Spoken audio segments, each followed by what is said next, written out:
Hi guys, అందరు ఎలా ఉన్నారు? అందరైతే బాగున్నారు అనుకుంటున్నాను. నేను చాలా బాగున్నాను. ఈరోజు వీడియో ఏంటంటే యూపీఎస్సి ఎలిజిబిలిటీ. ఈ యూపీఎస్సి ఎలిజిబిలిటీలో చాలామందికి చాలా డౌట్స్ ఉన్నాయి. కొంతమందికి అయితే రిజర్వేషన్ సంబంధించి చాలా డౌట్స్ ఉన్నాయి. బ్రో, నేను ఓబీసీ కింద వస్తానా, ఈడబ్ల్యూఎస్ కింద వస్తానా, ఎస్సీ ఎస్టీ కింద వస్తానా, ఓసీ నాకు రిజర్వేషన్ ఉందా? నేను చెప్తున్నా, ఓసీ క్యాండిడేట్స్ ఎవరైతే ఉన్నారో వాళ్ళకు కూడా రిజర్వేషన్ ఉంది. అయితే దానికి కొన్ని టర్మ్స్ ఉన్నాయి. వీడియో మొత్తం చూస్తే మీకు అర్థమవుద్ది. నెక్స్ట్ వచ్చేసి ఇంకా డౌట్స్ ఏంటంటే వాళ్ళ క్వాలిఫికేషన్కి సంబంధించి డౌట్స్ వస్తున్నాయి. క్వాలిఫికేషన్లో ఏం డౌట్స్?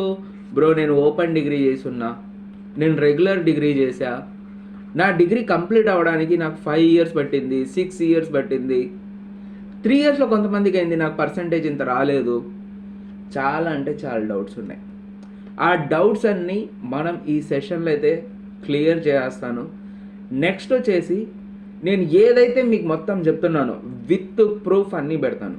యూపీఎస్సీ నోటిఫికేషన్ మన 2024 ఉంది కదా, ఆ నోటిఫికేషన్ ప్రకారంగా ప్రూఫ్స్ ఇస్తాను. ఇంకా నేను వెబ్సైట్ అంతా రీసెర్చ్ చేసే నేను వచ్చాను. ప్రతిదీ మీకు ఏదైతే నేను చెప్తానో రీసెర్చ్ చేసే నేను చెప్పేది. ఒక డాక్టర్ ఆపరేషన్ చేసేటప్పుడు తను ముందుగా చదువుకొని వస్తాడు, ఎంత ఎక్స్పీరియన్స్ ఉన్న ఆపరేషన్లో. ఒక లెక్చరర్ కూడా టీచింగ్ చేసేటప్పుడు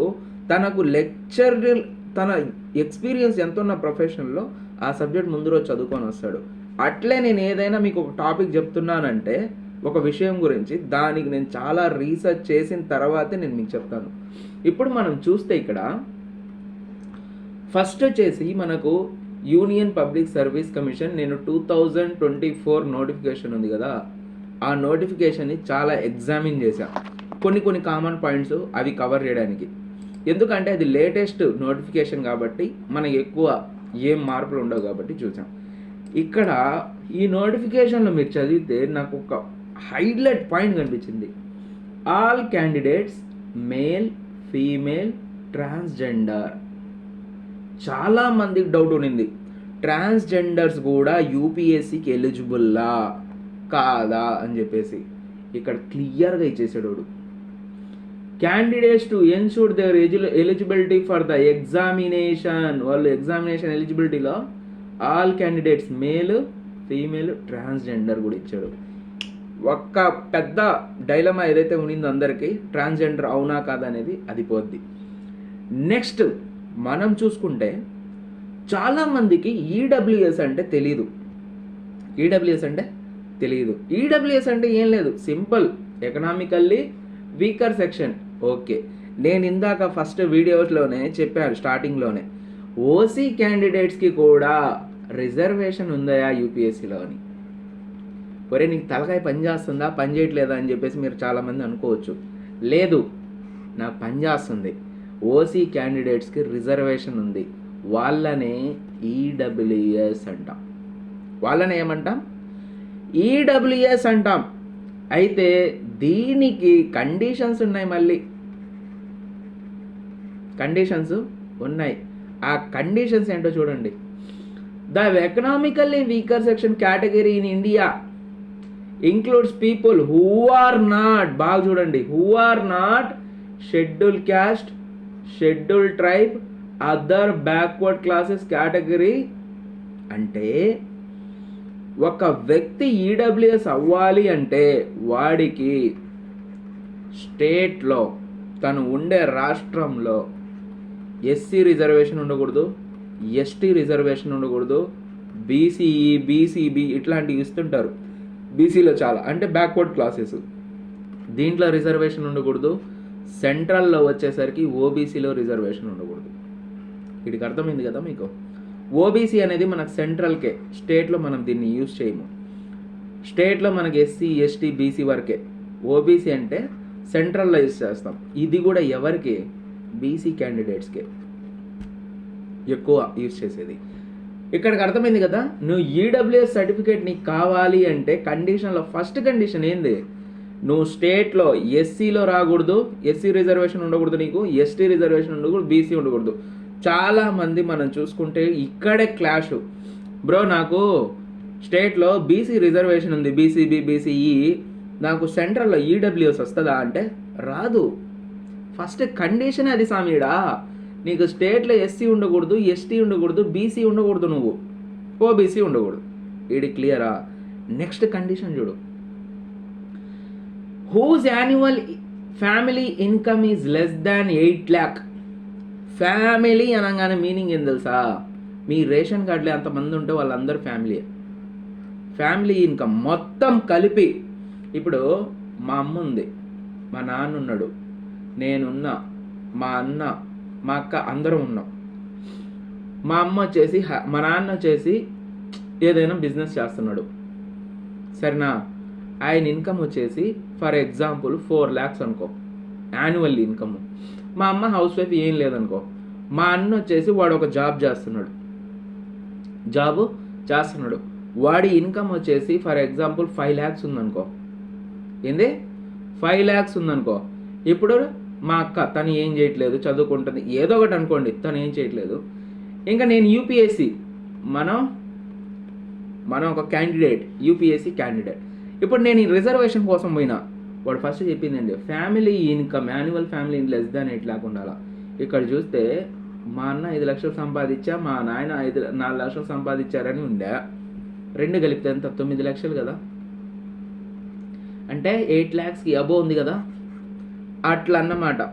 ఫ్యామిలీ ఇన్కమ్ అంటే మీ అందరి ఫ్యామిలీ కలిపి, మనకు ఈజీగా చెప్పాలంటే రేషన్ కార్డు ఉంటుంది, వాళ్ళల్లో రేషన్ కార్డులో నీకు ఎంతమంది ఉన్నారో వాళ్ళందరూ ఫ్యామిలీ ఇన్కమ్ కానీ 8 lakhs ఉంటే కలిపి, మొత్తం కలిపి వాళ్ళు 8 lakhs కంటే అబోవ్ ఉండింది అనుకో, రాదు.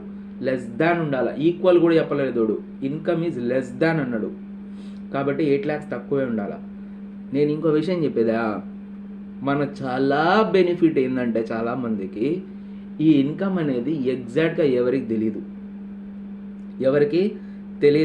కాబట్టి ఎవరైతే ఓసీ కేటగిరీలో ఓసీలో ఉండి నీకు కానీ స్టేట్లో రేషన్ కార్డు ఉందంటే, నేను చెప్తున్నా చూడు, నీకు రేషన్ కార్డులో ఉందంటే స్టేట్లో 100% నీకు వచ్చేస్తుంది. అయితే నువ్వు చేయాల్సిందే ఒకటే, అప్లై చేసేటప్పుడు నీ రేషన్ కార్డు అటాచ్ చెయ్యి. ఎందుకంటే రేషన్ కార్డుకి ఎక్కువ ఇన్కమ్ ఉన్న వాళ్ళకి రేషన్ కార్డు ఇయ్యరు. కాబట్టి నువ్వు ఒకసారి రేషన్ కార్డు అటాచ్ చేసావు అనుకో, ఇష్యూ చేసే టైంలో వాళ్ళకి సింపుల్ డౌట్ వెళ్ళిపోద్ది, ఏంది వీడికి ఎక్కువ ఇన్కమ్ ఉందా లేదా అనేది.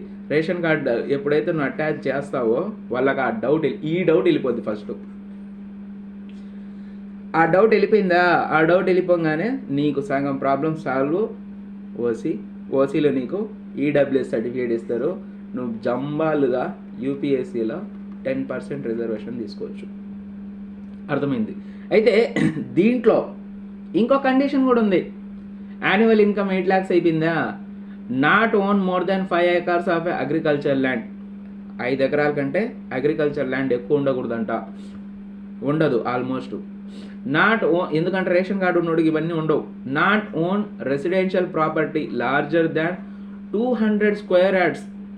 అర్బన్లో అయితే చాలా మంది దొరికిపోయేది ఈడే. ఎందుకంటే మనం పన్నులు కడతా ఉంటాం కాబట్టి, ఒకవేళ మనకు ల్యాండ్ ఉంటే మాత్రం వచ్చేస్తుంది. కాబట్టి ఈ పాయింట్ కొద్దిగా చూసుకోండి మీరు. ఇది కానుండి మీకు రేషన్ కార్డు లేదు అనుకోండి, రేషన్ కార్డు లేదు అంటే ఈ పాయింట్ నుంచి మరి ఎట్టో తప్పించుకుంటాం 8 lakh నుంచి.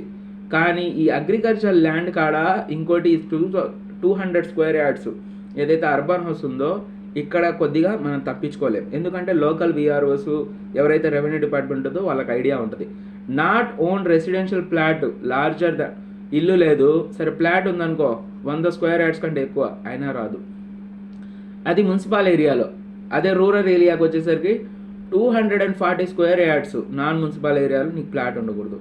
నెక్స్ట్ ఎవరైతే తమిళనాడు వాళ్ళు ఉంటారో వాళ్ళంట నాట్ పార్ట్ ఆఫ్ ఎంబీసీ కేటగిరీలో రాకూడదంట. వీడికి అన్ని డౌట్ క్లారిఫై అయ్యాయి కదా.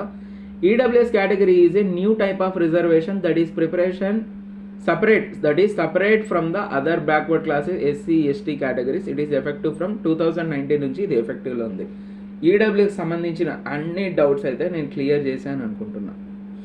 మళ్ళీ దీంట్లో అందరు డౌట్ ఇంకోటి ఇప్పుడు చెప్పేశాడు నేను ఈడబ్ల్యూఎస్ కింద వచ్చేస్తా అని చెప్పి పొద్దున్న వెళ్ళేసి ఈడబ్ల్యూఎస్ అప్లై చేయబాకండి. అది దేని పనికిరాదు ఈపీఎస్ అప్లికేషన్కి.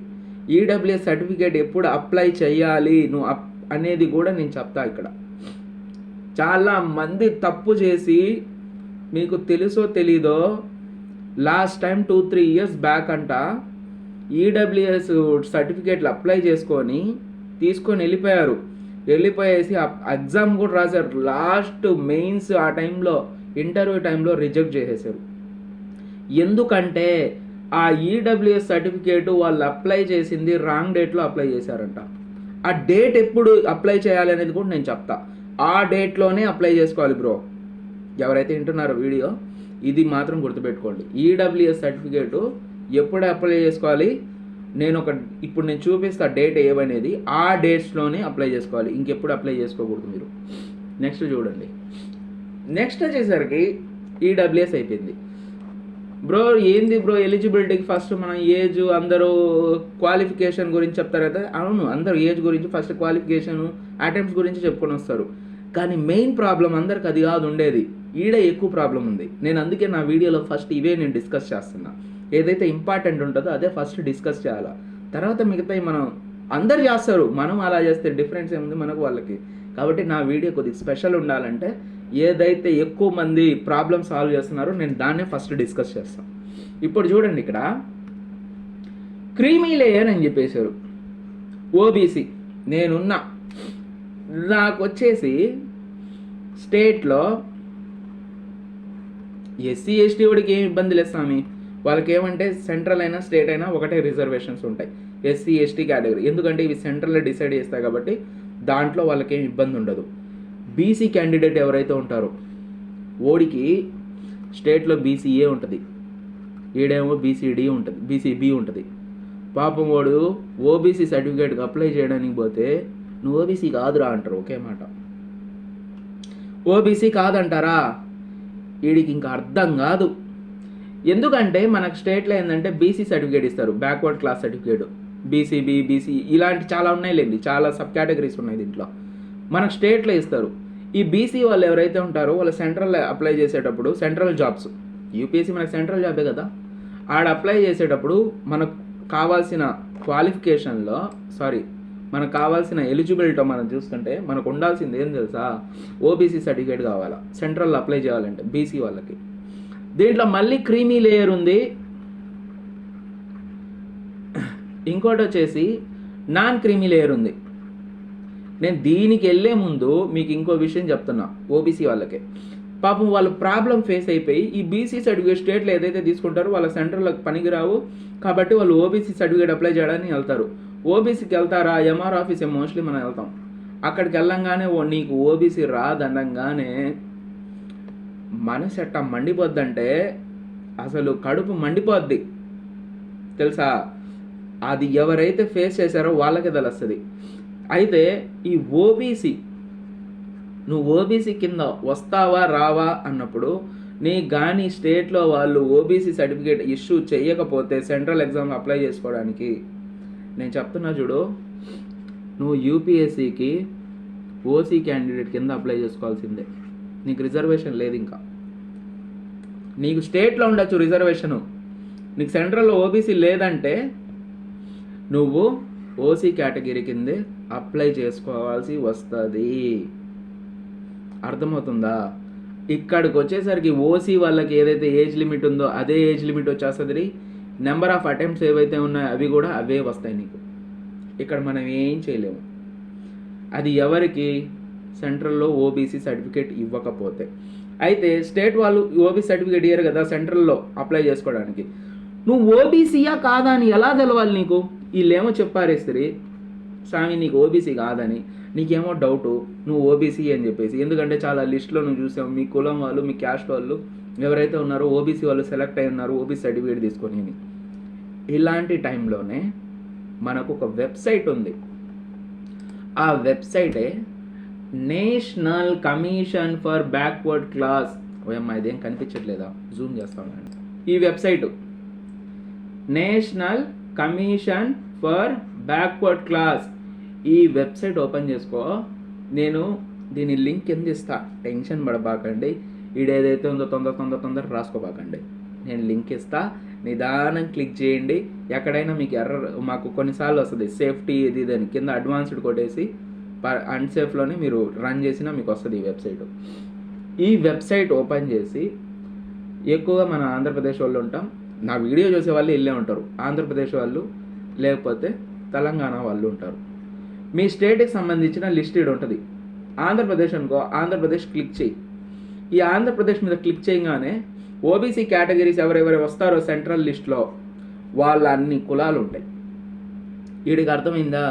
సేమ్ తెలంగాణకు వచ్చేసి కూడా కింద కొద్దిగా స్క్రోల్ చేసామంటే, నేను మొత్తం ఇది స్నాప్ తీసాను, నేను వెబ్సైట్ పేజ్ ఒక్కటే, నేను వెబ్సైట్ ఓపెన్ చేయలేదు ఇక్కడ. ఆ వెబ్సైట్లో మీరు కొద్దిగా కిందకి వెళ్ళిన తర్వాత మీకు ఏముంటుందంటే తెలంగాణది కూడా ఉంటుంది. ఆ తెలంగాణ మీద క్లిక్ చేశారంటే మీకు దానికి సంబంధించిన ఓబీసీ లిస్ట్ ఎవరెవరు సెంట్రల్ లిస్టులో వస్తారో వాళ్ళ మొత్తం క్యాస్ట్లు ఉంటాయి. ఆడికి మీకు ఈ రెండు క్లియర్ అయిపోయినాయా? అయినా నిన్ను కానీ నువ్వు ఎంఆర్ ఆఫీస్కి వెళ్ళినప్పుడు నువ్వు ఓబీసీ కింద రావని చెప్పాడు అనుకో, లిస్ట్లో ఉన్నప్పటికీ దాని పక్కనే మనకు డాక్యుమెంట్లు ఉన్నాయి. ఏదైతే మీరు ఓపెన్ చేసిన తర్వాత, ఇప్పుడు ఫర్ ఎగ్జాంపుల్ ఏదైనా ఒక క్యాస్ట్ ఉంది, ఆ క్యాస్ట్ ఓబీసీ కింద వచ్చింది ఆ స్టేట్లో, దాంట్లో చూపిస్తుంది ఎగ్జాక్ట్ ఆ క్యాస్ట్ పక్కనే పీడిఎఫ్ డాక్యుమెంట్ ఉంటుంది. దాన్ని డౌన్లోడ్ చేసి మీరు తీసుకొని వెళ్ళేసి ఆఫీస్లో కానీ చూపించారంటే, ఎవరైతే దీన్ని ఓబీసీ ఎక్కువగా ఇష్యూ చేసేది ఓబీసీ మనకు ఆర్ఐ అంటే చెకప్ మొత్తం చెకింగ్ చేసేది విఆర్ఓసు, నెక్స్ట్ వచ్చేసి వీళ్ళు ముందు నుంచి అయిపోయిన తర్వాత ఎంఆర్ఓకి వెళ్తుంది ఇది. ఓకేనా? ఇది వెళ్ళే సైకిల్. దీనికంటే ముందు కూడా మనకు నోటరీ రాసుకోమంటారు, నోటరీ. ఓకేనా? ఈ నోటరీ వాళ్ళకి చాలా ఐడియా ఉంటుంది, ఎక్కువ ఐడియా ఉంటుంది వీళ్ళకి. మనకు వీళ్ళ వరకు వచ్చేసరికి వీళ్ళు ఏంటంటే, మనకు ఎవరైనా రీసెంట్ సెలెక్టర్ వాళ్ళు అంటే కొద్దిగా అప్డేటెడ్ ఉంటారు, కొద్దిగా పాత కేటగిరీ వాళ్ళకి కొంతమంది పాత వాళ్ళకి ఏంటంటే ఎక్కువ అప్డేట్ ఉండరు ఇలాంటి వాటి మీద. మనం ఏం చేసామంటే ఒకసారి వెళ్ళేసి జస్ట్ వాళ్ళకి తెలిసి ఉంటుంది, ఒకసారి జస్ట్ మనం రిమైండ్ చేసామనుకోండి, సార్ ఇది ఇది ఇది అని కేటగిరీ అని చెప్పేసి వాళ్ళు చూసుకొని ఓకే ఉంది వీళ్ళది కూడా అని చెప్పి ఇష్యూ చేస్తారు. అది నో ప్రాబ్లం, దాని ప్రాబ్లం లేదు. మేము ఒకసారి నా ఫ్రెండ్కి సేమ్ ఇట్లే ఇష్యూ వస్తే నేను చేశాను, అయిపోయింది. వాళ్ళు కూడా ఫస్ట్ ఆఫీస్లో తనకు రాదని చెప్పారు. తర్వాత నేను ఏదైతే డాక్యుమెంట్ నాకు వెబ్సైట్లో దొరికిందో దాన్ని తీసుకొని పోయి నేను మెన్షన్ చేసి చూపించా, సార్ ఇదిగోండి ఇట్లుంది చేసుకోవచ్చు మేము అని చెప్పి. వాళ్ళు చెప్పిన ఫస్ట్ రీజన్ ఏంటంటే, అంటే వాళ్ళు ఎందుకంటే ఫస్ట్ రాదు అని చెప్పేసేది, వాడు ఇచ్చి ఉంటాడు ఓబీసీకి మళ్ళీ క్రీమీ లేయర్ అని చెప్పేసి, creamy layer, non creamy layer అని, creamy layer, non creamy layer అని చెప్పేసి ఈ రెండిట్లో కొట్టేసుకుంటారు వాళ్ళు. ఈ రెండిటి వల్ల చాలామంది మాకు తెలియదు అని చెప్పేస్తారు. క్రీమీ లేయర్ అంటే ఏంటి, నాన్ క్రీమీ లేయర్ అంటే ఏంటి తర్వాత నేను చెప్తాను. ఈ రెండు కేటగిరీ దాంట్లో మళ్ళీ సబ్ కేటగిరీ రావడం వల్ల ఎక్కువ మందికి ఐడియా ఉండదు. మీరు కానీ దాన్ని డౌన్లోడ్ చేసుకుని వెళ్ళారంటే మీ ఓబీసీ సర్టిఫికేట్ ఏదైతే ఉందో వచ్చేస్తుంది. మీరు ఏ స్టేట్కి సంబంధించిన వాళ్ళు ఉంటే ఆ స్టేట్ మీద క్లిక్ చేసుకోండి, స్క్రోల్ చేసి మీరు దాంట్లో ఉన్నారా లేదా, ఆ లిస్ట్లో మీ క్యాస్ట్ ఉందా లేదా చూడండి. ఉంటే మాత్రం మీరు బిందాస్గా ఓబీసీకి అప్లై చేయొచ్చు. నెక్స్ట్ చూడండి, ఇప్పుడు ఓబీసీలో నేను చెప్పా క్రీమీ అని చెప్పేసి, నాన్ క్రీమీ అని చెప్పేసి. Creamy layer, non creamy layer అనేది చూడండి ఇక్కడ. The creamy layer of the backward class refers to a members of the OBC community who are considered to be more economically stable, educated, forward than the others. అంటే నువ్వు బీసీలో ఉండొచ్చు స్టేట్లో, అయితే నీ దగ్గర బాగా డబ్బు ఉంది, మీరు బాగా చదువుకొని ఉన్నారు, మీరు బాగా పలుకుబడికి సంబంధించిన వాళ్ళు, మీరు పేదవాళ్ళు కాదు, మిగతా వాళ్ళకంటే బ్యాక్వర్డ్లో లేరు. కాబట్టి మీరు సెంట్రల్లో దేని కింద వస్తారంటే ఓబీసీ క్రీమీ లేయర్ కింద వస్తారు. ఏ వ్యక్తి అయితే క్రీమీ లేయర్ కింద వస్తారు ఇక్కడ చూడండి. In a competitive exam OBC members who are in a creamy layer are treated as a general category members are not eligible for the reservation. ఓకేనా? నువ్వు కానీ ఓబీసీ క్రీమీ లేయర్ ఉన్నావంటే నువ్వు రిజర్వేషన్కి అప్లై చేయలేవు. నేను ఎలా ట్రీట్ చేస్తారంట, జనరల్ కేటగిరీలో ట్రీట్ చేస్తారంట. ఓసీ ఇందా మనం చూసిల్లా సేమ్ అదే. ఓబీసీ ఇవ్వకపోవడం ఒకటి, ఇవ్వకపోయినా ఓసీఏ. ఒకవేళ ఇచ్చి క్రీమీ లేయర్ కింద ఇచ్చినా నాట్ ఎలిజిబుల్ ఫర్ రిజర్వేషన్. ఇక్కడ చూడండి, some factors that determine if some one is creamy layer include. నువ్వు క్రీమీ లేయరా కాదా అని చెప్పేసి కొన్ని ఫ్యాక్టర్స్ ఉన్నాయి. ఎట్లా బాగా పలుకుబడి ఇట్లాంటి పెద్ద పెద్ద మాటలు కాదు. గవర్నమెంట్ ఏదైనా చెప్తే కొద్దిగా డెఫినెట్గా డెఫినేషన్ ఉంటుంది. ఆ డెఫినేషన్ ఏం చెప్పాడు చూడండి. If an applicant parents were class 1 officer in the central or state, class 1 officers అయి ఉంటాయి వాళ్ళు, సెంట్రల్ అయినా కానీ స్టేట్లో అయినా కానివ్వండి, బిఫోర్ ఏజ్ 40 కంటే తక్కువ ఏజ్ తక్కువ ఉండాలి.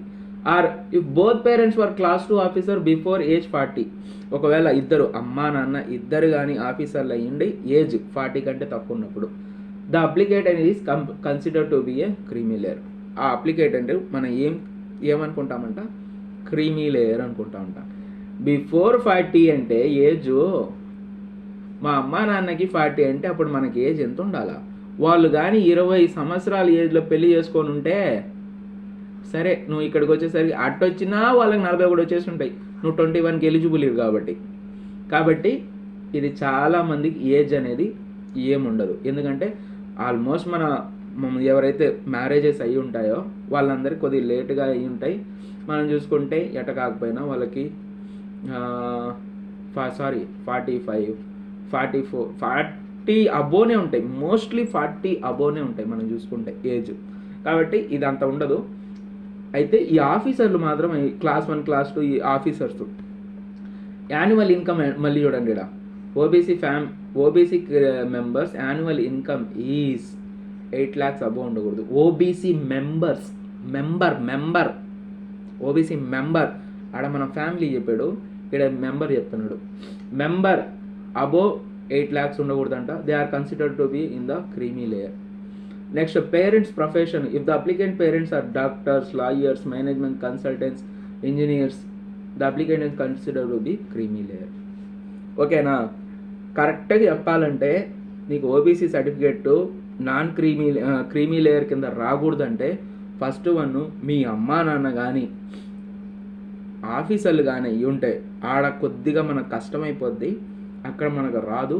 ఎందుకంటే వాళ్ళ ఇన్కమ్ ఇక్కడ పెరిగిపోద్ది, ఇన్కమ్ ఎక్కువ వచ్చేసి ఉంటుంది. కాబట్టి కొద్దిగా ఆడ కష్టం అవుద్ది అంతే.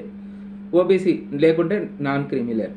ఎవరైతే ఇంకా క్రీమీ లేయర్ కింద రారో వాళ్ళనే మనం ఏమంటాం, ఓబీసీ నాన్ క్రీమీ లేయర్ అంటాం. క్రీమీ లేయర్ అంటే నాన్ క్రీమీ లేయర్ అంటే ఇప్పుడు అర్థమైపోయిందా మీకు? ఎవరైతే దీని కింద వస్తారో వాళ్ళకే మనకి యూపీఎస్సీ ఏదైతే ఓబీసీ వాళ్ళకి రిజర్వేషన్ ఇస్తుందో అవన్నీ వాళ్ళకి ఇక్కడ అప్లై అవుతాయి. ఇక్కడ వరకు క్లియర్ కదా మీకు? వీడియో ఇంత చాలా కష్టపడి చేస్తున్నా. వీడియో లైక్ చేయండి, వీడియో ఎలా ఉందో కమెంట్ చేయండి. ఇంకా ఏ టాపిక్స్ మీద చేయాలో చెప్తే నేను దాని మీద మంచి టాపిక్స్ మీద చేస్తాను. నెక్స్ట్ చూడండి, ఇక్కడికి సినిమా అవ్వలేదు, ఇంకా సినిమా ఉంది ముందు. పిక్చర్ అభి బాకీ హే మేరే దోస్త్. చూడండి ఇక్కడ ఎన్సీబీసీ, ఇది మాత్రం దీని వెబ్సైట్ మాత్రం నేను కింద ఇస్తాను, ఆ వెబ్సైట్ ఒకసారి చెక్ చేసుకోండి. ఇంకోటి వచ్చేసి ఎలిజిబిలిటీ ఫర్ అవైలింగ్ రిజర్వేషన్. నేను చెప్పా కదా ఎప్పుడు అప్లై చేసుకోవాలరా సామి అని చెప్పేసి. చూడు, నువ్వు a candidate will be eligible to get a benefit community reservation. నీకు రావాలి అంటే ఇదంతా నేను చదవను, మీరు చదువుకోండి. నీకు రిజర్వేషన్ కావాలి అంటే నువ్వు ఎప్పుడు అప్లై చేయాలంటే the OBC candidate applying for ఒకవేళ నేను 2024 నోటిఫికేషన్ కాబట్టి 24 ఇచ్చినోడు. ఇది మీరు చూసుకోవాలి ప్రతిసారి నోటిఫికేషన్ చూసుకొనే మోస్ట్లీ అప్లై చేసే ముందు మనకు ఒక ఐడియా ఉండాలి. కాబట్టి ఈ నోటిఫికేషన్ 24 చూసారంటే 25 ఐడియా వచ్చేస్తుంది. OBC candidate applying for the CSC 2024 must produce OBC non-creamy layer certificate based on the income for the financial year of 2020 to 21, 21 to 22, 22 to 23 and issued on 3 years అయితే ఇచ్చేసాడు మనోడు. ఇంకోటి అది ఎప్పుడు ఇష్యూ అవ్వాలంట, issued on after 1/4/2023, April 1, 2023 తర్వాత issue అయి ఉండాలి. అప్పుడైనా అదే రోజైనా లేకపోతే ఆఫ్టర్ ఆ డేట్ తర్వాత అయినా కానీ ఇష్యూ అయి ఉండాలి. After completion of the financial year 2022-23 completion అయిపోయి ఉండాలి. అంటే ఇప్పుడు నువ్వు 2025కి అప్లై చేస్తున్నావు అనుకో, నువ్వు ఎప్పుడు అప్లై చేయాలి, ఎప్పుడు నీకు సర్టిఫికేట్ కోసం అప్లై చేసుకోవాలంటే 2023 నుంచి 2024 ఇన్ ఫైనాన్షియల్ ఎప్పుడు వస్తుంది, 2024 31 మార్చ్కి అయిపోద్దా 2023 ఫైనాన్షియల్ కంప్లీటా. 2024 ఎక్కడి నుంచి స్టార్ట్ అవుద్ది మనకు, 1 ఏప్రిల్ నుంచి కదా స్టార్ట్ అవుద్ది. మనకు మోస్ట్లీ నోటిఫికేషన్ ఎప్పుడు వస్తుంది, ఫిబ్రవరిలోనే వస్తుంది. ఫిబ్రవరి 2025లో వస్తుంది. ఎవరైతే 25కి అప్లై చేస్తున్నారో వాళ్ళకి చెప్తున్నాను నేను, 25లో వస్తుంది.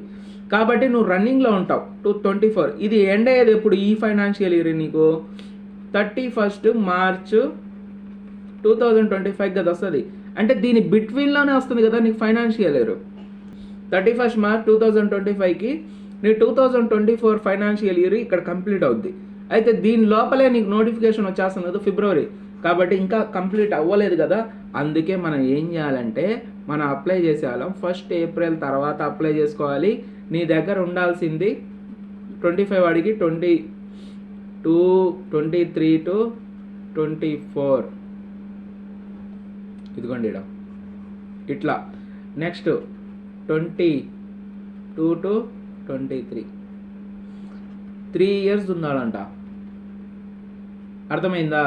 ఈ 3 years ఉండాలా. నువ్వు ఎప్పుడు అప్లై చేయాలైతే 1 ఏప్రిల్ 2024 తర్వాత అప్లై చేసుకోవాలి. April after. దాని ముందు అప్లై చేసుకున్న ఇన్ని పనికి రావయా. ఎందుకంటే ఈడబ్ల్యూఎస్ ఓబీసీకి 3 years వస్తున్నారు, ఈడబ్ల్యూఎస్కి 1 year. 1 year valid. ఇది కూడా సేమ్ అంతే, 1 year వ్యాలిడ్. ప్రతి 1 yearకి ఇది మనం కొత్తగా చేయించుకోవాలి, రెన్యువల్ కాదు, కొత్తవి చేయించుకోవాలి. 1 year పనికి వస్తాయి. నెక్స్ట్ ఇంకో 1 yearలో పనికిరావు. అంటే ఆ ఫైనాన్షియల్ ఇయర్ వరకే పనికి వస్తాయి, తర్వాత ఫైనాన్షియల్ ఇయర్స్కి పనికిరావు. ఇది అప్లై చేసుకునే పద్ధతి. అంటే ఇవి మ్యాండేటరీ డేట్స్. ఈ డేట్స్ గుర్తుపెట్టుకోండి. ఇంకోటి వాడు చెప్పాడు చూడండి, ఇష్యూడ్ ఆన్ ఆఫ్టర్ 1/4/2023 అన్నాడు కదా. ఆఫ్టర్ కంప్లీషన్, ఇదిగోండి after completion 22-23 but not later on the closing date of the application for civil service exam. అంటే 5 మార్చ్ 2024 తర్వాత అప్లై చేసి ఉండకూడదు. నువ్వు కొన్నిసార్లు మనం ఏం చేస్తామంటే నోటిఫికేషన్ చూసేస్తాం, ఫిబ్రవరిలో నోటిఫికేషన్ ఇచ్చింది, మనం వెళ్ళి వెంటనే అప్లై చేసుకుని ఫిబ్రవరి ఎండ్ లోపల లేకపోతే మార్చ్ ఏదైతే ఎండ్ డేట్ ఉంటుందో దాని లోపల వచ్చేస్తే అదృష్టవంతులం. లేదు నువ్వు అప్లై ఏమో చేసేస్తుంది, అదేమో మార్చిలో నోటిఫికేషన్ డేట్ కూడా దాటిపోయినాక వచ్చింది, ఫైనాన్షియల్ ఇయర్ కంప్లీట్ అవ్వాలా కానీ నోటిఫికేషన్ డేట్ దాటేసింది, అది వచ్చేటప్పటికి ఎండ్ డేటు దాటేసింది కదా. అలా దాటేసి నాకు అది వచ్చేస్తే వాళ్ళు దాన్ని కన్సిడర్ చేయరు. వాడు క్లియర్గా చెప్పేశాడు, no later than closing date of the application civil service 2024 that is 5 March 2024. ఇప్పుడు మన 2025 అప్లై చేసే వాళ్ళకి నోటిఫికేషన్లో ఎండ్ డేట్ ఉంటుంది. ఆ ఎండ్ డేట్ తర్వాత వస్తే నీకు తీసుకోరు. కాబట్టి అప్లై చేసేది ఏం చేస్తావంటే 25 అప్లై చేసుకునేవాడు 2024 ఇప్పుడు ఏదైతే జరుగుతుందో ఈ ఇయర్లో మనం ఉన్నాం కాబట్టి ఇప్పుడు పోయి నువ్వు అప్లై చేసుకున్నావంటే అది 25కి నీకు పనికి వస్తుంది. సరేనా? అదే నువ్వు ఈ వీడియో కానీ నాది ఎవడైనా 2025 ఫిబ్రవరిలో చూస్తా నేను 26లో రాస్తున్నా అంటే నువ్వు అప్పుడు పోయి చేయి, బాగానైనా 2025 ఏప్రిల్ తర్వాత పోయి చేయి. సరేనా? ఫైనాన్షియల్ ఇయర్ కంప్లీట్ అయిన తర్వాతే. Next, A candidate will be eligible to get the benefit of the economically weaker section reservation only in case of candidate means the criteria. ఆ క్రైటీరియా ఏదో మనం చెప్పుకుంటాం. నెక్స్ట్, అతనికి కూడా ఎక్కడ ఉంది, ఆయన కూడా ఎప్పుడు అప్లై చేయాలంటే పెద్ద ఆయన క్లియర్గా ఉన్నాయన్నీ, మనం ఏం భయపడబల్లా. Requisite income asset certificate based on income financial year of 2023. వాడికి ఒకటే ఆ ఒక్క ఇయర్దే ఫైనాన్షియల్ ఇయర్దే 24 కాబట్టి వాడు 22 to 23 ఫైనాన్షియల్ ఇయర్ది కావాలి. ఇష్యూడ్ ఆన్ ఆఫ్టర్ వాడికి కూడా సేమ్ అంతే 1/4/2023కి వాడు అప్లై చేసుకొని ఉండాలి అంట. But not later than closing date, same అంతే. అయితే ఓబీసీ వాడికి 3 సంవత్సరాలు ఫైనాన్షియల్ ఇయర్దే ఉండాలి, కానీ ఒక ఈడబ్ల్యూఎస్ వాడికి మాత్రం ఒక ఇయర్దే ఉండాలి. ఇంకోటి మెయిన్ ఏంటంటే ఫినాన్షియల్ ఇయర్ కంప్లీట్ అయిన తర్వాతే తీసుకోవాలి. ఫినాన్షియల్ ఇయర్ లోపల తీసుకున్నాయి పనికి రావు. అర్థమైంది కదా? 24లో అప్లై చేస్తున్నాం కాబట్టి వాడేమన్నాడు 22, 23. ఎందుకు ఇంత స్ట్రెస్ చేసి చెప్తున్నానంటే ఎవరైతే క్యాండిడేట్ 20 మనకు చూసుకుంటే ముందులో వాళ్ళు ఎప్పుడూ అప్లై చేసిన దాన్ని తెచ్చి అప్డేట్ చేసే నోటిఫికేషన్ మీరు అప్లై చేసినప్పుడు అప్లికేషన్ తీసేసుకుంటుంది. యూపీఎస్సీ రిజెక్ట్ చేయదు, ఆడే తీసేసుకుంటుంది. తీసుకున్న తర్వాత అది కాన్సిక్వెన్సెస్ వస్తాయి. కాబట్టి దీన్ని నేను అందుకే అంత స్ట్రెస్ చేసి ఈడంత సేఫ్ ఎక్స్ప్లెయిన్ చేస్తున్నాను. ఇది ఒక్కదాన్నే 2024 అప్లై చేసేవాడు 2022-23 ఫినాన్షియల్ ఇయర్ ఎప్పుడు కంప్లీట్ అవుద్ది? ఇది 31st March కంప్లీట్ అయిపోద్ది 2023కి. నువ్వు అప్లై చేయాల్సిందప్పుడు ఇది కంప్లీట్ అయిపోయింది కదా, అంటే 1st April 2023 అప్లై చేసి ఉండాలి. ఇప్పుడు సేమ్ 2025 అప్లై చేసేవాడికి ఫినాన్షియల్ ఇయర్ ఏమొస్తుంది?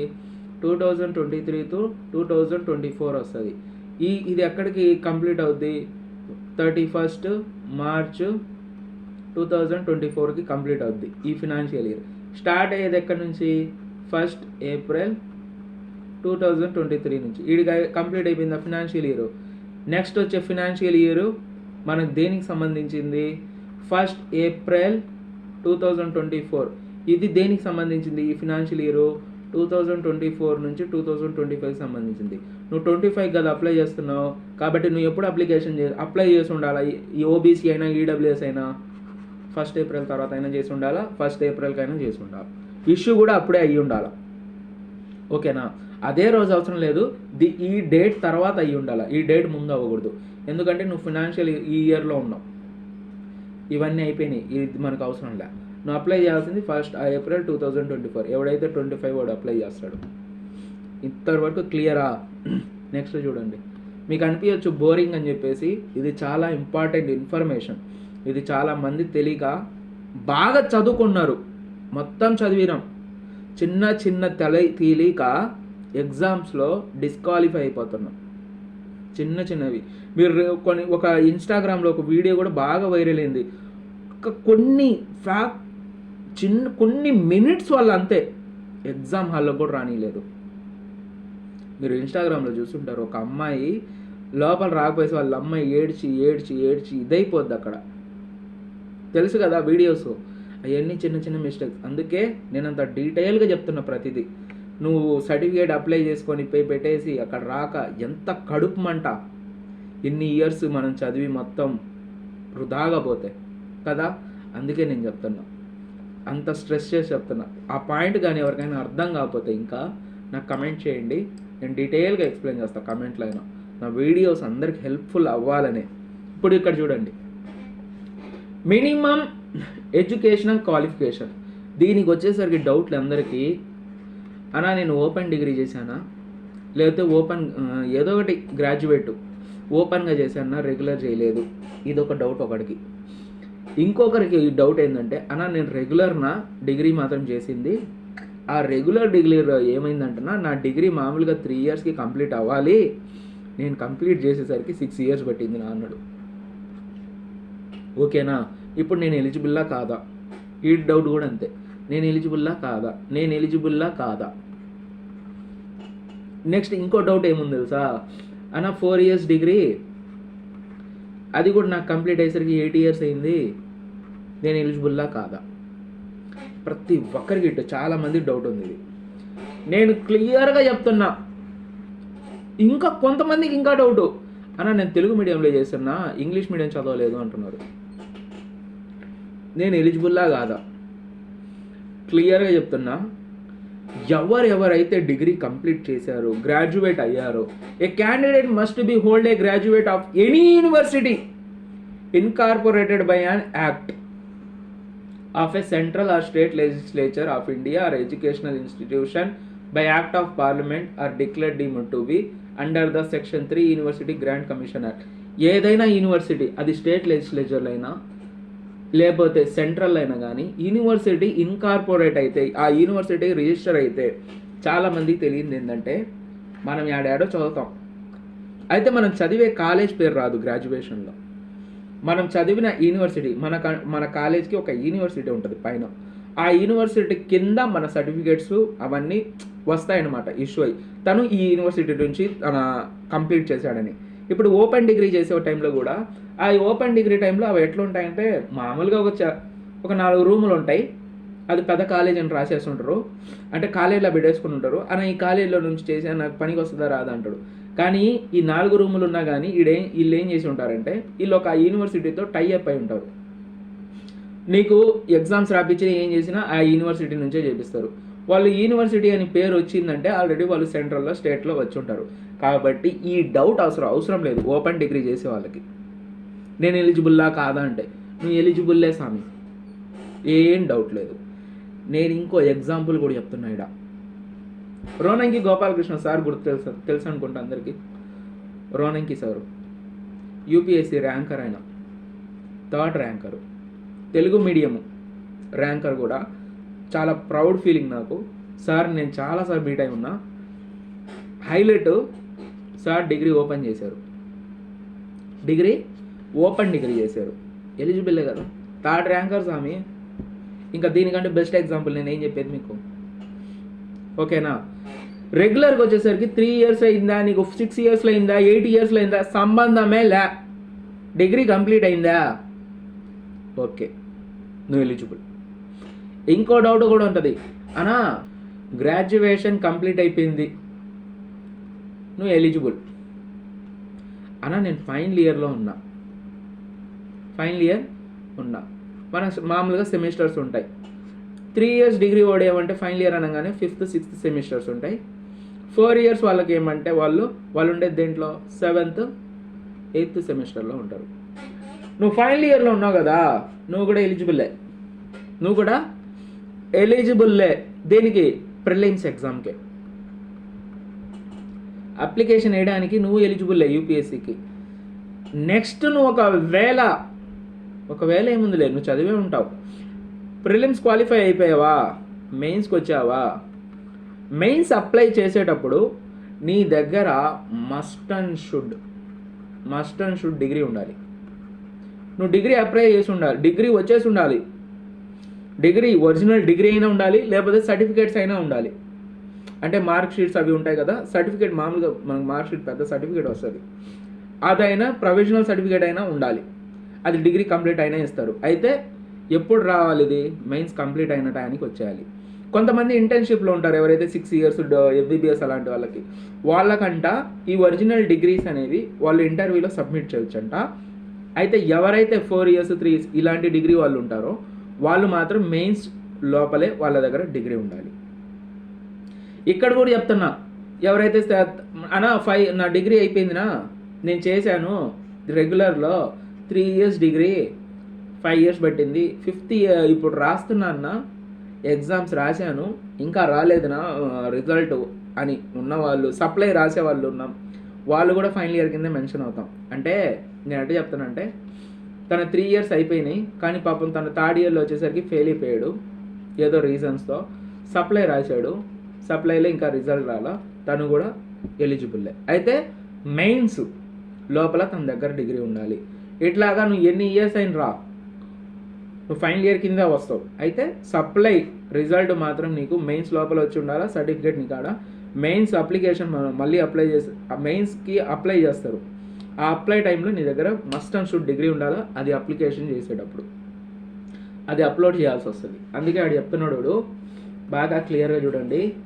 ఏ candidate who have appeared to be qualifying examination, the passing of which render them education qualified for the commission examination, but have not been informed result, as well as a candidate who intend to appear such qualifying will be eligible for the admission to the civil service preliminary examination.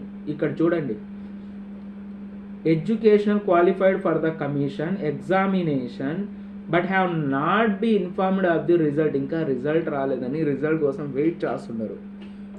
Final year వాళ్ళే కదా వాళ్ళు చేసేది. As also candidates who intent to appear such qualify examination వీళ్ళు eligible. లేకపోతే result రాలేదు అని ఒకడు, లేదు ఎగ్జామ్ జరగాలి నాకు ఫైనల్ ఇయర్వి ఇంకా జరగలేదు అని ఒకడు, will also be eligible for the admission to civil service preliminary. Clear అయిపోయాడు examination. All candidates who are declared qualified by the commission for taking civil service main examination will be required to produce proof of the passing requisite. ఎవరైతే దాంట్లో qualify అయిపోయారో అలాంటి candidates ఎవరైతే qualify అయిపోయారో prelims for taking civil service main examination will require to produce proof of passing requisite. నువ్వు proof submit చేయాల్సే వస్తుంది, pass అయింది అంటే సర్టిఫికేట్ ఇవ్వాల్సే వస్తుంది. Qualifying examination along with the applicable detail application form మనకు మెయిన్స్కి అప్లై చేసేటప్పుడు ఉంటుంది. ఫెయిలింగ్ సచ్ క్యాండిడేట్ ఎవరైతే failing with such candidate will not be admitted to the mains examination. నువ్వు కానీ ప్రూఫ్ కానీ ఇవ్వకపోతే నేను మెయిన్స్ ఎగ్జామినేషన్ వాళ్ళు రానివ్వరంట.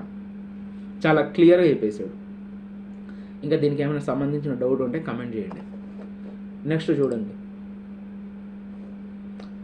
నెక్స్ట్ వచ్చేసరికి ఏజ్ లిమిట్. ఇది అందరు చదవాలి. ఇది చూడండి, ఇది ఎందుకు చెప్తానంటే ఏజ్కి సంబంధించి మనం ఏదైతే ఏజ్ అనుకుంటామో చాలామంది మనం ఆధార్ కార్డుని చూసి ఏజ్ కన్సిడర్ చేసుకుంటూ ఉంటాం. అయ్యా యూపీఎస్సీలో ఆధార్ కార్డు బేస్ చేసుకొని ఏజ్ డిసైడ్ చేయరు. నీ ఆధార్ కార్డు ఏంటంటే మనం ఎట్టయినా మాడిఫై చేసి మళ్ళీ వెళ్ళిపోతాం ఏజ్ అయిపోయినా కానీ. అందుకే వాడు ఆధార్ కార్డు ఏజ్ కన్సిడర్ చేయడు. చూడండి ఇక్కడ, the date of birth accepted by the commission is entered in the matriculation or secondary school leaving certificate.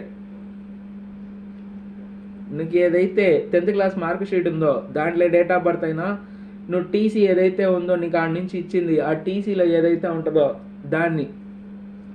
దాన్ని బట్టే వాళ్ళు ఏజ్ని మెన్షన్ చేసుకుంటారు. దాంట్లో ఏ డేట్ ఆఫ్ బర్త్ ఉంటే దాన్ని బట్టే ఏజ్. లేకపోతే or certificate recognized by the Indian university or equivalent to the matriculation.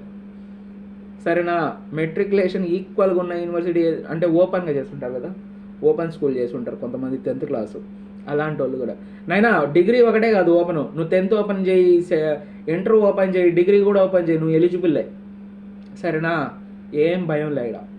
కాబట్టి మనకి ఏదైతే ఏజ్గా తీసుకుంటారో ఆ ఏజ్ అనేది 10th క్లాస్ మార్క్ లిస్ట్ అయినా లేకపోతే మన టీసీ ఏదైతే ఉంటుందో స్కూల్లో ఇచ్చేది ఆ టీసీ సంబంధించి తీసుకుంటారు. ఎప్పుడు టీసీ నువ్వు స్కూల్ నుంచి బయట వచ్చిన తర్వాత 10th క్లాస్ టీసీ దాంట్లో ఏదైతే మెన్షన్ చేస్తారో అదే తీసుకుంటారు. ఇంకోటి నువ్వు ఈడబ్ల్యూఎస్కి ఓబీసీ సర్టిఫికేట్కి అప్లై చేయడానికి వెళ్తావు కదా, నీ క్యాస్ట్ కూడా వాళ్ళు వాటినే టీసీని చూసి వాళ్ళు చెప్తారు రెవెన్యూ డిపార్ట్మెంట్లో. కాబట్టి ఇక్కడికి మీకు క్లారిటీ వచ్చింది అనుకుంటున్నా. మనకు ఏజ్ లిమిట్లో చూసుకుంటే నార్మల్గా మనకు 21 ఇయర్స్ వచ్చి ఉండాలి మనకు. నెక్స్ట్ 32 ఇయర్స్, ఇది నార్మల్గా చెప్పేసాడు వాడు. అయితే దీంట్లో ఎక్సెప్షన్స్ ఉన్నాయి. ఎక్సెప్షన్స్ ఏంటంటే ఆ ఏజ్ కూడా ఎంతవరకు నీకు వచ్చేసి ఉండాలి అనేది వాడు మెన్షన్ చేశాడు. చూడండి, 2024 కదా ఈ అప్లికేషన్, 2024 1st ఆగస్ట్కి నీకు 32 కంటే దాటి ఉండకూడదు. 32 కంటే దాటి ఉండకూడదు. అలా అంటే నువ్వు ఎప్పుడు పుట్టి ఉండాలంట, the candidate must have been born not earlier than 2nd August. కనిపిస్తుందా? Up to 10 years in the case of candidates belonging to the with benchmark disability. 10 years maximum ఉంటుంది వాళ్ళకి, అంటే 42 ఏజ్ వరకు ఉంటుంది. సరేనా, ఫిజికల్ హ్యాండిక్యాప్డ్స్ ఉన్న వాళ్ళకి, physically handicappeds ఉంటాయి. అటెంప్ట్స్ వరకు మనం ఇంకా పోలేదు. ఎవరైతే ఫిజికల్లీ హ్యాండిక్యాప్డ్ ఉంటారో వాళ్ళకి ఇది ఏజ్ లిమిటు. ఎవరైతే ఇంకా నార్మల్గా ఉంటామో మనం వాళ్ళకు వచ్చేసి వాళ్ళ ఏజ్ లిమిట్ ఇది. ఓసీ ఈడబ్ల్యూఎస్ 21-32, ఓబీసీ అయితే 21-35, ఎస్సీ ఎస్టీ అయితే 21 నుంచి 37, ఫిజికల్లీ హ్యాండిక్యాప్డ్ అయితే ఎవరైతే ఉంటారో వాళ్ళకి 21 నుంచి 42 వరకు ఉంది. అయితే ఆ డిజేబిలిటీకి కూడా వాడు మెన్షన్ చేస్తున్నాడు ఈ లోపల ఉండాలని. నోటిఫికేషన్ క్లియర్గా చదువుకోండి, ఎందుకంటే మీ సర్టిఫికేట్స్లో మెన్షన్ అయి ఉంటుంది ఇంత పర్సంటేజ్ ఉంది, దాన్ని బట్టి ఏజ్ అనేది ఇచ్చున్నాడు వాడు. నెక్స్ట్ చూస్తే number of attempts. Number of attempts ఎన్ని మనం చూసుకుంటే ఇక్కడ ఎవరైతే ఎస్సీ ఎస్టీ వాళ్ళు ఉన్నారో వాళ్ళకి అన్లిమిటెడ్, ఇన్ని అటెంప్ట్స్ అని లేవు. వాళ్ళకి ఏదంటే ఏజ్ ఒక్కటే 21 నుంచి 37, ఫిజికల్లీ హ్యాండిక్యాప్డ్ అయితే 42. ఓబీసీ వాళ్ళకి 9 అటెంప్ట్స్ ఉంటాయి, వాళ్ళకు కూడా 21 నుంచి 35 ఏజ్ లిమిటు. ఎవరైతే మళ్ళీ వాళ్ళు ఒకవేళ కానీ ఫిజికల్లీ హ్యాండిక్యాప్డ్ అయితే 42. అది ఈ 42 అనేది ఒకసారి మన సర్టిఫికేట్స్ ఏదైతే ఉంటుందో డిజేబిలిటీ దాన్ని క్రాస్ చెక్ చేసుకోండి. ఇంకా నెక్స్ట్ ఫిజికల్లీ హ్యాండిక్యాప్డ్స్కి వచ్చేసరికి, ఫిజికల్లీ హ్యాండిక్యాప్డ్స్ ఉంటారు కదా, వీళ్ళల్లో జనరల్ అయినా ఈడబ్ల్యూఎస్ అయినా ఓబీసీ అయినా ఎస్సీ ఎస్టీ నార్మల్గా అన్లిమిటెడ్ వచ్చేసేయాలండి. ఫిజికల్లీ హ్యాండిక్యాప్డ్ ఓబీసీ అయి ఉండి ఓసీ జనరల్ ఈడబ్ల్యూఎస్ ఉంటే వీళ్ళకి అటెంప్ట్స్ 9 అటెంప్ట్స్ ఉంటాయి. ఎందుకు 9 అటెంప్ట్స్ అంటే ఏజ్ ఇచ్చేసాడు కదా 42 వరకు అని, అందుకని చెప్పేసి 9 అటెంప్ట్స్ ఇక్కడ ఇచ్చారు. అర్థమైంది అనుకుంటా. Every candidate appear examination who is eligible for 6 attempts at the CSE. However, relaxation number of attempts will be SC, ST, OBC, PWD who are otherwise eligible. The number of attempts available ఇట్లా సరేనా. SC ST OBC PWBD అంటే physical handicapped వాళ్ళు ఉంటారు కదా, వాళ్ళకే ఈ అటెంప్ట్స్లో relaxation. ఎవరైతే general ఉన్నారో, ఓసీ ఉన్నారో, ఈడబ్ల్యూఎస్ ఉన్నారో వీళ్ళకి 6 అటెంప్ట్స్. ఓకేనా. మళ్ళీ వీళ్ళు ఫిజికల్ హ్యాండిక్యాప్డ్ కింద వచ్చేస్తే 9 అటెంప్ట్స్ కింద వస్తాయి. సరేనా. ఇక్కడ వరకు అయితే అందరికి అర్థమైంది అనుకుంటున్నా. ఇంకా ఏమైనా డౌట్స్ ఉంటే దీనికి సంబంధించి నాకు కమెంట్ చేయండి. నేను మస్ట్ అండ్ షుడ్ రిప్లై అయితే ఖచ్చితంగా డీటెయిల్గా ఇస్తాను ఆ కన్సర్న్ డౌట్కి. ఇంకా ఏ టాపిక్ మీద వీడియో చేయాలో చెప్పండి. ఇంతవరకు కష్టపడి వీడియో చేసిన వీడియోని లైక్ చేయండి, డెఫినెట్గా కమెంట్ చేయండి. ఛానల్ని మాత్రం తప్పకుండా సబ్స్క్రైబ్ చేయండి. నా ఛానల్ అయితే 1000 సబ్స్క్రైబర్స్ రీచ్ అయిపోయారు. Thank you so much. మీ అందరి సపోర్ట్ నాకు ఇలాగే ఉండాలని కోరుకుంటున్నా. Have a nice day. Take care. Bye.